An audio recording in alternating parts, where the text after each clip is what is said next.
మీ అందరితో ఏం పంచుకోవాలనే విషయంలో నా మనసులో చాలా ఆలోచనలు మెదులుతున్నాయి.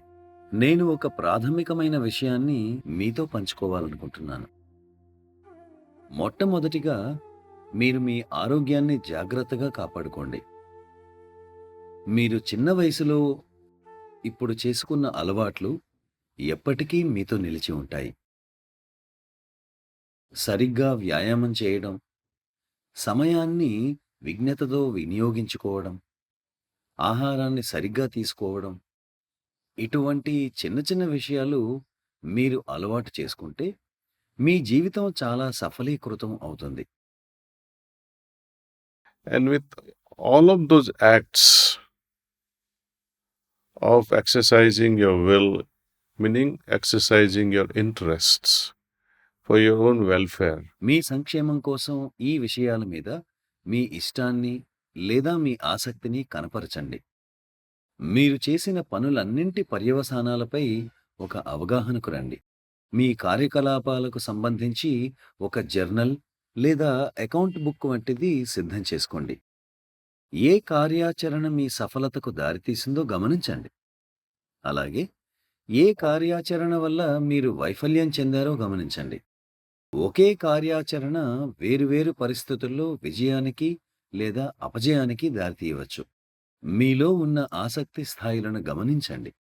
మీరు సఫలత చెందినప్పుడు ఆ పని చేయడంలో మీ శ్రద్ధ మరియు ఆసక్తి యొక్క స్థాయిలను కొలవండి. ఏదైనా అధ్యాయం కానీ, ఏదైనా పుస్తకం కానీ చదివేటప్పుడు మీరు ఎంత ఆసక్తితో చదువుతున్నారో అనే విషయం మీద మీరు జ్ఞాపకం ఉంచుకోవడం ఆధారపడి ఉంది. మీరు బలవంతంగా మీకు ఇష్టం లేకుండా, ఆనందం లేకుండా చేసే పని వలన మీరు ఆ విషయం ఎక్కువగా జ్ఞాపకం ఉంచుకుంటారని నేను అనుకోను. ఒక సబ్జెక్టును అర్థం చేసుకోవడంలో ఆసక్తి లేకపోవడం వల్ల మీరు తరచుగా చాలా విషయాలు సరిగ్గా ఆకళింపు చేసుకోలేరు. అదే కాకుండా మీరు దాన్ని జ్ఞాపకం ఉంచుకొని జీర్ణించుకోలేరు కూడా. ఉదాహరణకు, ఏదో ఒక విషయాన్ని చదువుతున్నారు. అలాగే అది మీకు కష్టంగా అనిపించింది. మొదట మీరు అంతర్గతంగా నాకు ఈ విషయం అర్థం కాలేదు అని గ్రహించాలి. మీరు గ్రహించిన తరువాత నాకు ఈ విషయం అర్థం కాలేదు అని మీ టీచర్‌ను అడగండి. లేదా మీ తరగతిలో స్నేహితులను తర్వాత అడగండి. లేదా మీ తల్లిదండ్రులను అడగండి. then I'm not able to understand this. So you got to revisit something that you don't understand. మీకు అర్థం కాని విషయాన్ని మరలా నేర్చుకోవాలి.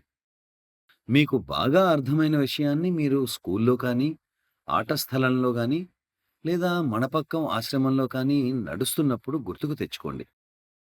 ఆ సబ్జెక్టు గురించి మనసులో ఆలోచించండి. మననం చేసుకోండి.